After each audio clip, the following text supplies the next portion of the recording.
Sekarang kita lanjut pada pengertian klasifikasi makhluk hidup. Nah, di antara kalian ada yang tahu apa yang dimaksud dengan klasifikasi makhluk hidup? Jadi, klasifikasi makhluk hidup itu merupakan suatu cara pengelompokan makhluk hidup berdasarkan kesamaan ciri yang dimiliki. Tujuan umum klasifikasi makhluk hidup adalah mempermudah mengenali, membandingkan, dan mempelajari makhluk hidup. Sekarang kita lanjut pada tujuan khusus atau tujuan lain dari klasifikasi makhluk hidup. Itu terdiri dari 4. Yang pertama, mengelompokkan makhluk hidup berdasarkan persamaan dan perbedaan ciri-ciri yang dimiliki. Yang kedua, mendeskripsikan ciri-ciri suatu jenis makhluk hidup untuk membedakan dengan makhluk hidup yang lain.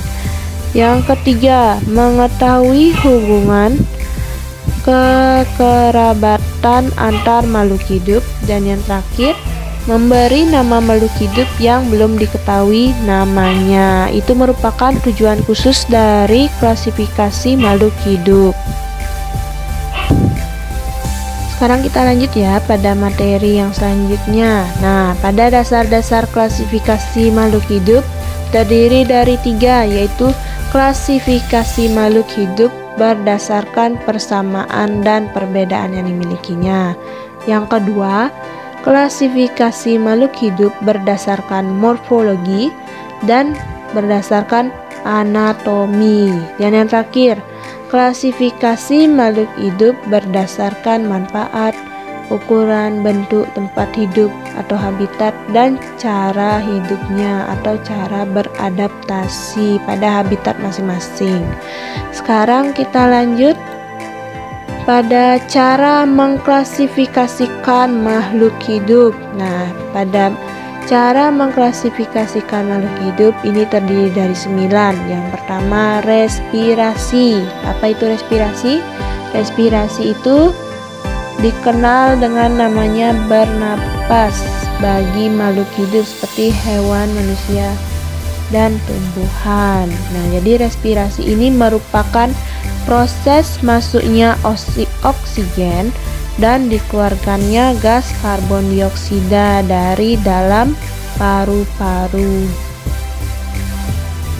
Oksigen yang diperlukan untuk proses oksidasi di dalam oksigen itu biasanya diperlukan untuk proses oksidasi di dalam tubuh makhluk hidup. Nah, contohnya nih pada manusia. Manusia itu kan merupakan mamalia yang bernapas dengan menggunakan paru-paru, sedangkan pada tumbuhan itu proses respirasinya terjadi pada stomata yang terdapat pada bagian batang dan ujung daun pada tumbuhan. Terus kalau misalnya nih ikan, kalau ikan tuh alat pernapasannya apa? Ada yang tahu? Kalau ikan tuh bernapas dengan insang, seperti itu ya pada hewan. Nah, pada respirasi ini terdiri dari 2, yaitu respirasi aerob dan respirasi anaerob. Respirasi Respirasi aerob itu merupakan respirasi yang memerlukan oksigen, sedangkan pada respirasi anaerob itu merupakan respirasi yang tidak memerlukan oksigen. Selanjutnya yang kedua yaitu bergerak. Bergerak itu merupakan perpindahan posisi balik seluruh maupun sebagian tubuh makhluk hidup. Nah, misalnya nih pada makhluk hidup bisa kita lihat pada manusia yang sedang berlari, ikan yang sedang berenang, dan burung yang dapat terbang. Nah, pada tumbuhan pun bisa melakukan pergerakan. Nah, bergeraknya tumbuhan bisa kita lihat pada pergerakan batang menuju arah datangnya cahaya. Selanjutnya, yang ketiga, iritabilitas atau peka terhadap rangsangan.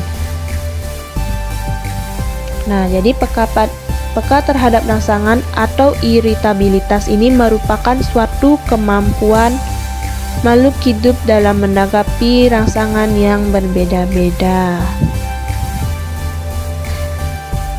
Selanjutnya, yang keempat, memerlukan makanan. Nah, untuk dapat beraktivitas, pasti semua makhluk hidup itu membutuhkan tenaga. Jadi tenaga yang didapatkan itu diperoleh dari makanan atau nutrisi yang masuk ke dalam tubuh.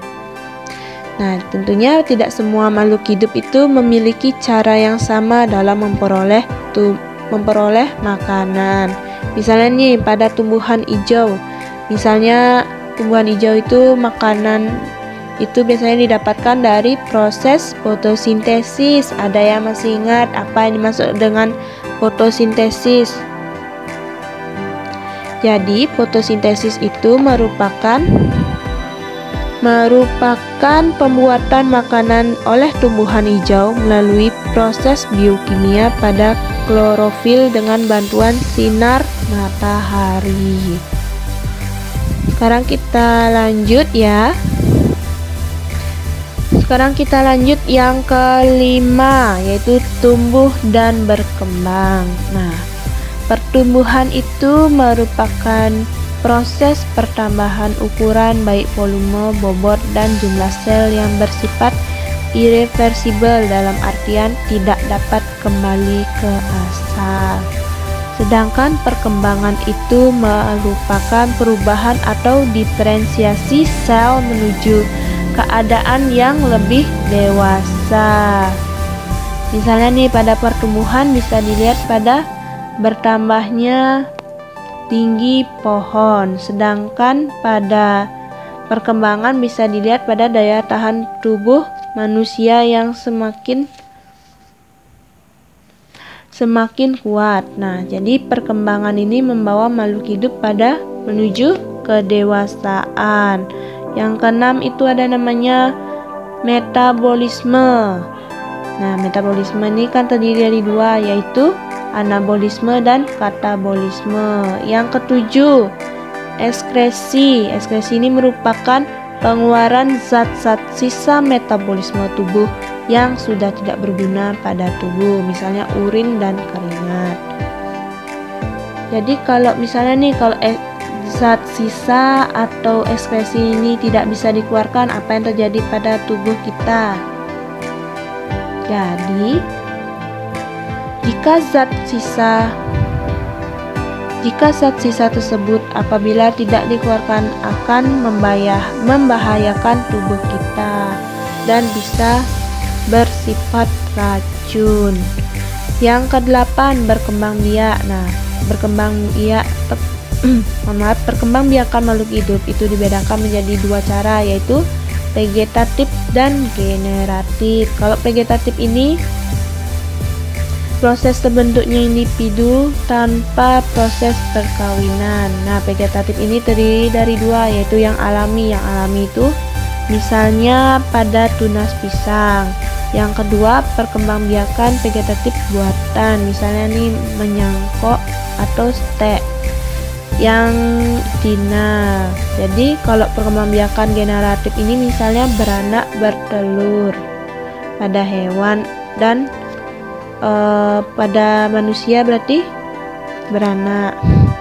Sedangkan pada tumbuhan itu biasanya berbiji. Selanjutnya pada adaptasi. Jadi adaptasi ini sangat diperlukan pada makhluk hidup untuk mempertahankan hidupnya.